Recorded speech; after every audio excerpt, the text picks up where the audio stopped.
So welcome back to another Construct2 tutorial video, and today I'll be explaining how you create a basic platformer. You might remember this as an old video of mine, but the point is the fact that that one was really low in quality, so I'll be redoing it. So you see my project bar is over here. Normally it's over here, but since it's covered up by the recording software, so I put it over here just for this. First of all, double click the gray space.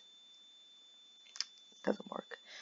And add touch in, because that's one of the most important things when it comes to doing basic things like starting the game using a button. You can also add the mouse or keyboard in, but that's for a later video. Then after that we make our sprite. I'd recommend putting this as, if you're starting off, just make a square, but if you're using it for a long time, you could load any file or image from this button.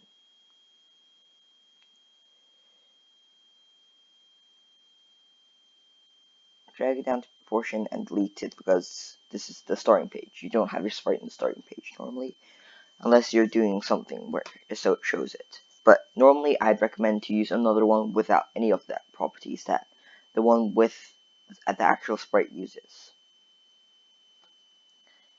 So here we have two choices: the sprite or tile background. I use the sprite because I don't really like the tile background and how it overlaps over and over. So I'm just gonna drop this random photo in. And as you can see from here, there's a dotted line here. This is the part where it will show. And this outside part is, I'll explain later.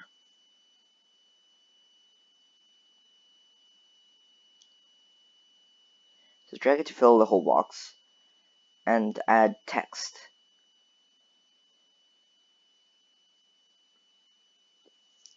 Here you'd pull this away for me, just for me. Normally you don't have to do this. And you could change your font here and size. Here you go to change your color, because of course naturally it's clashing.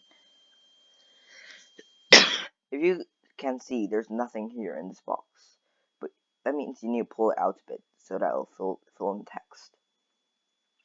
And it still says text, so we need to replace this with your game name.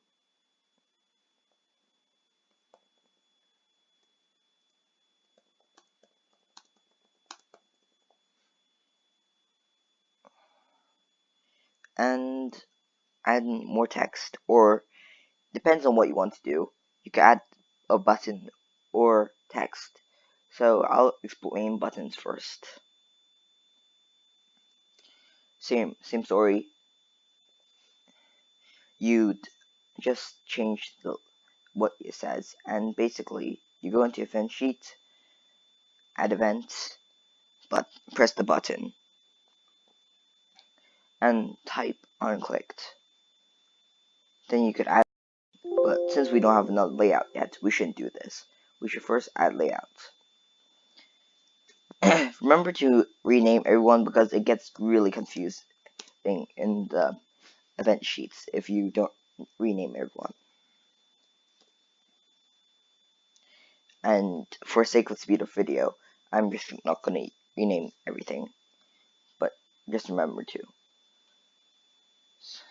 So in order to change to another layout that we've been making for the actual game, we need to go here, press go to layout, and level 1. In this case, level 1. So as you can see, running quickly, just gonna run the game.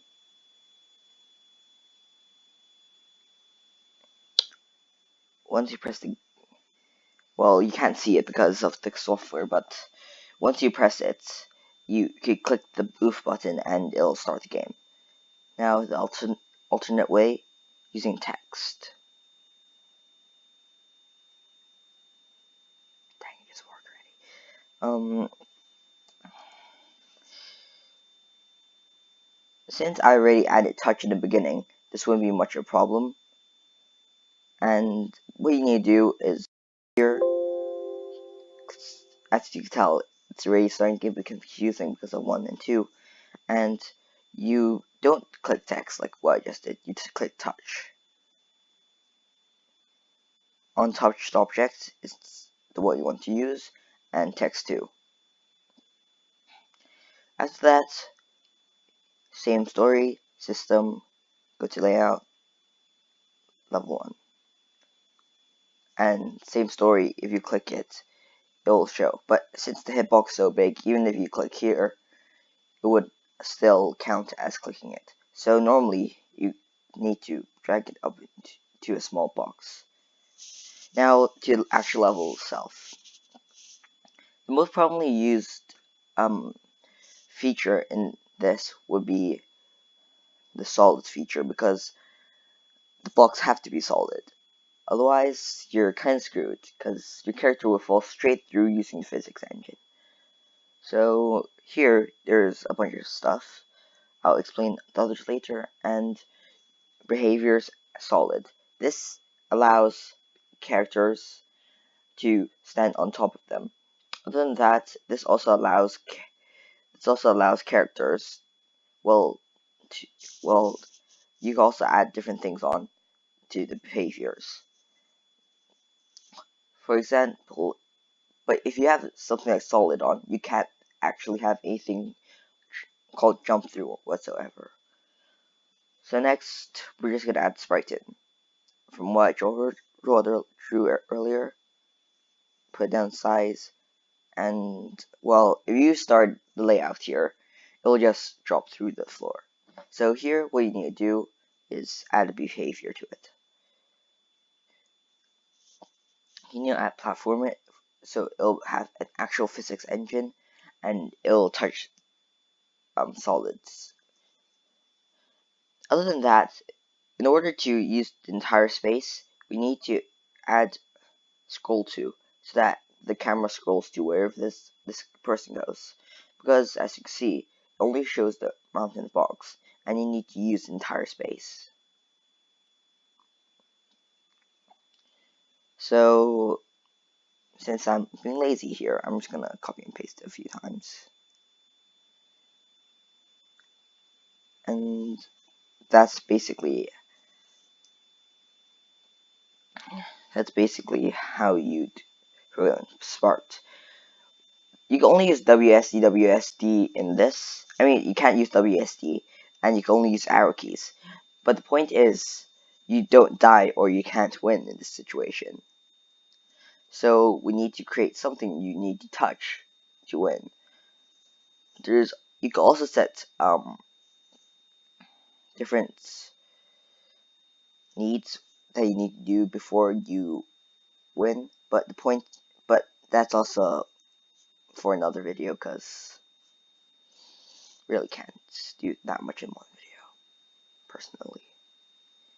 So this would be our winning flag. I know, really weirdly drawn, but still, it's gonna be all I can work with.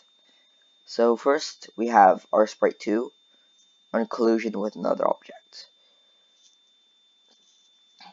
And once it touches this, it would activate the action, which allows it to change to another layout. I'll create 2 more layouts.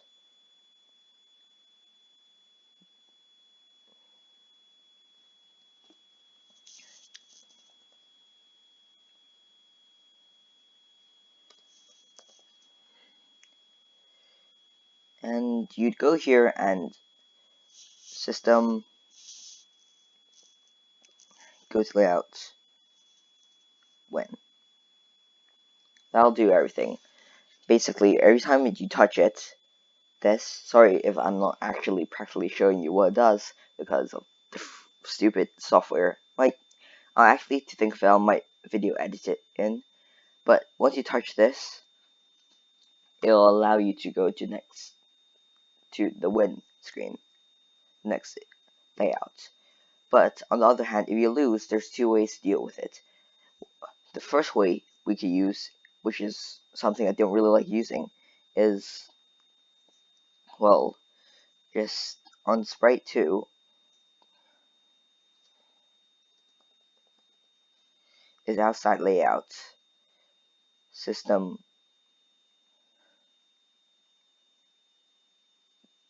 go to layout,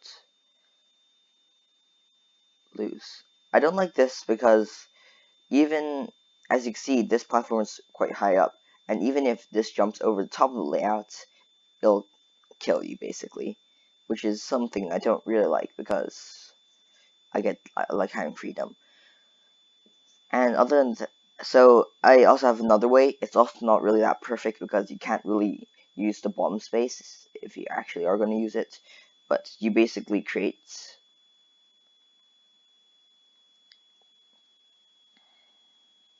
a sprite that covers wherever you want to die, like wherever you want the character to die. I recommend having either a solid blocking out the back and here, so that it wouldn't just fall over and, well, just keep on falling forever. Or you can just drag this apart, but it's a bit less accurate when it comes to that. So we could just do that. Sprite 2, inclusion with another object, which is our newly added Sprite 6, which is the death zone. I normally call it system go to lose.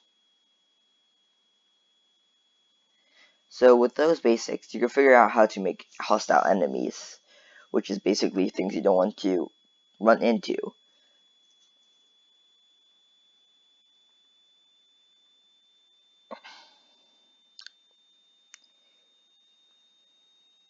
Here I'm just gonna add in this, don't know why.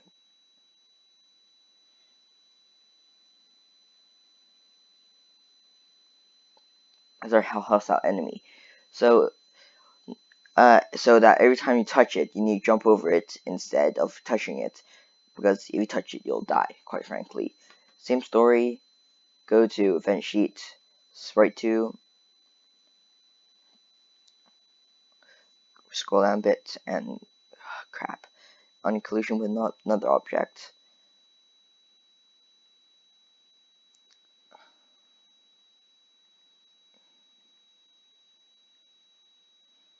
System,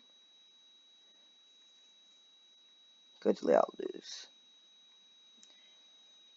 Then that's pretty much it.